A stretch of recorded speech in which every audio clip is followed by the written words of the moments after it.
Hello everyone. आज की Hindi to English translation video में आपका बहुत बहुत स्वागत है। आज हम इस स्टोरी को इंग्लिश में ट्रांसलेट करना सीखेंगे। तो चलिए ट्रांसलेट करना शुरू करते हैं। एक माली था जिसकी जिंदगी का एक आनंद था, उसके फूल और फल देने वाले पेड़। एक माली था। देयर वॉज अ माली को कहते हैं gardener. There was a gardener जिसकी जिंदगी का एक आनंद था।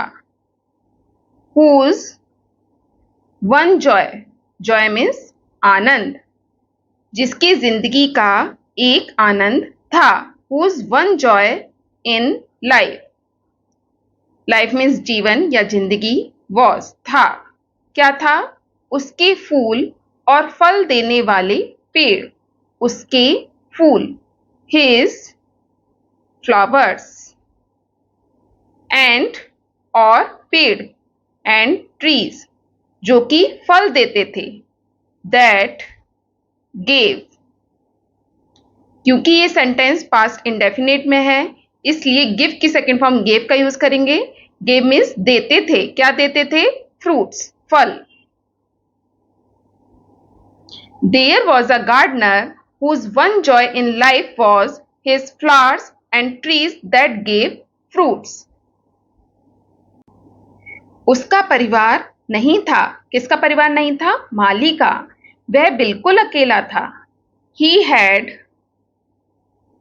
no family. Family means परिवार। उसका परिवार नहीं था और वह बिल्कुल अकेला था और था बिल्कुल अकेला।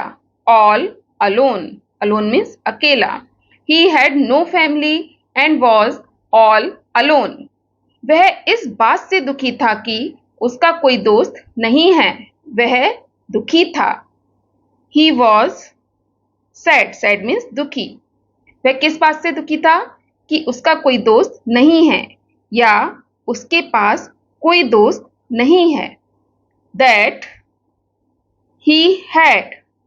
पास्ट में पास्ट की इंग्लिश के लिए हम हैड का यूज करते हैं, वहीं हम प्रेजेंट में पास्ट की इंग्लिश के लिए हैज और हैव का यूज करते हैं। He had no friend. उसका कोई दोस्त नहीं था।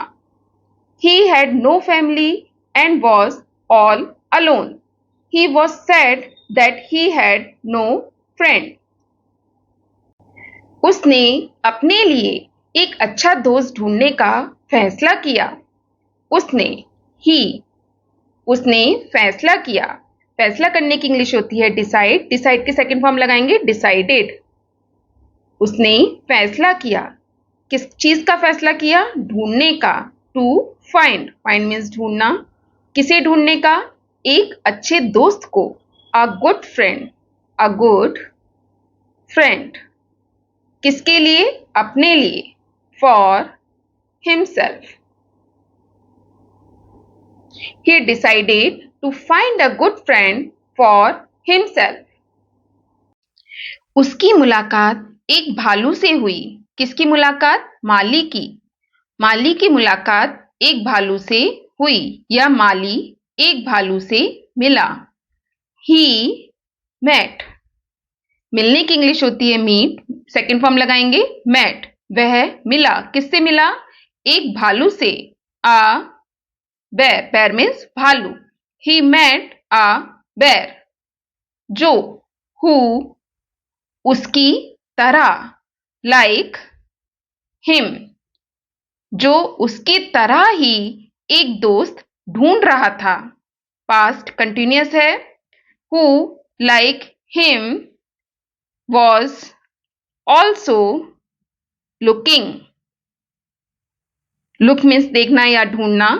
लुकिंग ढूंढ रहा था। किसे ढूंढ रहा था? एक दोस्त को। For a friend. He met a bear who like him was also looking for a friend. तुरंत ही वे अच्छे दोस्त बन गए। कौन अच्छे दोस्त बन गए? माली और भालू अच्छे दोस्त बन गए तुरंत ही, इमीडिएटली। इमीडिएटली मीन्स तुरंत। वे दे बन गए, बनने की इंग्लिश होती है बिकम, सेकेंड फॉर्म लगाएंगे बिकेम। क्या बन गए? अच्छे दोस्त, good friends. Immediately they became good friends. माली ने भालू को अपने बगीचे में आने के लिए आमंत्रित किया और उसे खरबूजे दिए। माली ने, द गार्डनर, माली ने आमंत्रित किया। आमंत्रित करने की इंग्लिश होती है इनवाइट, सेकेंड फॉर्म लगाएंगे इनवाइटेड। किसे आमंत्रित किया? भालू को, द बेर। किस लिए? आने के लिए, टू कम, कम मीन्स आना। कहाँ आने के लिए? बगीचे में, इनटू द गार्डन। और उसे खरबूजे दिए, एंड देने की इंग्लिश होती है गिव, सेकेंड फॉर्म लगाएंगे गेव। गेव की जगह हम ऑफर्ड भी लगा सकते हैं कि माली ने भालू को खरबूजे ऑफर किए, एंड गेव हिम या ऑफर्ड हिम। किसे दिए थे? उसको, गेव हिम। क्या दिए थे? खरबूजे, melons. Immediately they became good friends. The gardener invited the bear to come into the garden and gave him melons. इस दयालुता के बदले में जब माली दोपहर की झपकी लेने के लिए लेट गया तो भालू ने खड़े होकर मक्खियों को भगा दिया। माली ने भालू पर क्या दयालुता की थी? माली ने भालू को खरबूजे खाने के लिए दिए थे। तो इस दयालुता के बदले में, इन रिटर्न, रिटर्न मीन्स बदले में, किसके बदले में? दयालुता के बदले में। For his kindness, kindness means दयालुता। जब माली लेट गया, व्हेन द गार्डनर, जब माली लेट गया, ले डाउन, किस लिए लेट गया?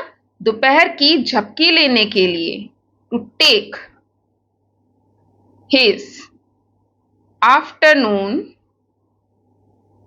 टू टेक मीन्स लेना, हिज आफ्टरनून अपनी दोपहर की झपकी, nap. In return for his kindness when the gardener lay down to take his afternoon nap, तब भालू ने खड़े होकर मक्खियों को भगा दिया। भालू खड़ा हो गया और उसने मक्खियों को भगा दिया। द बेर, भालू खड़ा हो गया। स्टूड, स्टूड यहां पर स्टैंड की सेकेंड फॉर्म है। द बेयर स्टूड अप, भालू खड़ा हो गया और भगा दिया। भगाने की इंग्लिश होती है शू अवे, सेकेंड फॉर्म लगाएंगे शूड अवे।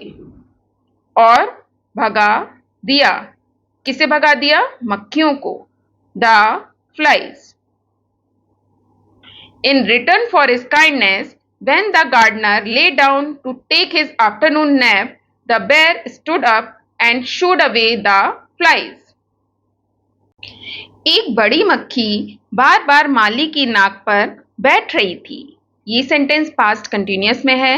एक बड़ी मक्खी, अ लार्ज, लार्ज मीन्स बड़ी, फ्लाई, फ्लाई मीन्स मक्खी, बैठ रही थी। वॉज सिटिंग, सिट मीन्स होता है बैठना, आईएनजी लगा देंगे, सिटिंग, वॉज सिटिंग, बैठ रही थी। कहाँ बैठ रही थी? माली की नाक पर, on the Gardner's,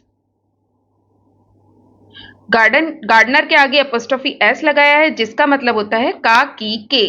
Gardner's knows, माली की नाक। A large fly was sitting on the gardener's nose. Bar bar, again and again, again and again. A large fly was sitting on the gardener's nose again and again. भालू ने एक बड़ा पत्थर उठाया और उसे बड़े जोर से माली की नाक पर फेंका। भालू ने, द बेर, भालू ने उठाया। उठाने की इंग्लिश होती है पिकअप, सेकेंड फॉर्म लगाएंगे पिक्ड अप। क्या उठाया? एक बड़ा पत्थर, अ बिग या ह्यूज स्टोन। एक बड़ा पत्थर उठाया और उसे फेंक दिया। फेंकने की इंग्लिश होती है थ्रो, सेकंड फॉर्म लगाएंगे थ्रू। किसे फेंक दिया? उसे, मतलब पत्थर को। इट यहां पर पत्थर के लिए यूज हुआ है एंड थ्रू इट, उसे फेंक दिया। कहां पर फेंक दिया? माली की नाक पर, ऑन द गार्डनर्स नोज, माली की नाक पर फेंक दिया बड़े जोर से, विथ ग्रेट एफर्ट, बड़े जोर से। The bear picked up a big और huge stone and threw it on the gardener's nose with great effort. इस तरह भालू ने न सिर्फ मक्खी बल्कि सोते हुए माली को भी मार डाला। इस तरह, इन दिस वे, इस तरह, इन दिस वे, भालू ने, द बेयर, भालू ने मार डाला। मारने की इंग्लिश होती है किल, किल की सेकंड फॉर्म लगाएंगे किल्ड। किसे मार डाला? ना सिर्फ मक्खी को, नॉट ओनली द फ्लाई, बल्कि, बट ऑल्सो, बल्कि सोते हुए माली को भी, but also the sleeping, sleeping means सोते हुए माली, gardener. In this way, the bear killed not only the fly but also the sleeping gardener. इसलिए कहा गया है, क्या कहा गया है? मूर्ख मित्र की तुलना में बुद्धिमान शत्रु होना बेहतर है। इस स्टोरी में मूर्ख कौन था? मूर्ख भालू था, जिसने अपने ही मित्र को एक मक्खी को मारने के चक्कर में मार दिया। इसलिए कहा गया है, Therefore, it is said. क्या कहा गया है? बेहतर है। It is better. क्या बेहतर है? एक बुद्धिमान शत्रु होना। To have, होना, क्या होना? एक बुद्धिमान शत्रु। A wise, wise means बुद्धिमान। Enemy, enemy means शत्रु। किसके कंपैरिजन में? यहां पर कंपैरिजन हो रहा है इसलिए देन का यूज हुआ है। किसके कंपैरिजन में? मूर्ख मित्र के तुलना में। Than a foolish, foolish means मूर्ख। फ्रेंड, फ्रेंड मीन्स मित्र या दोस्त। Therefore it is said, it is better to have a wise enemy than a foolish friend. तो दोस्तों, ये थी आज की स्टोरी। स्टोरी पसंद आए तो प्लीज इस वीडियो को लाइक और शेयर जरूर कीजिएगा। चैनल पे नए हैं तो सब्सक्राइब जरूर कीजिएगा। Thanks for watching, have a nice day.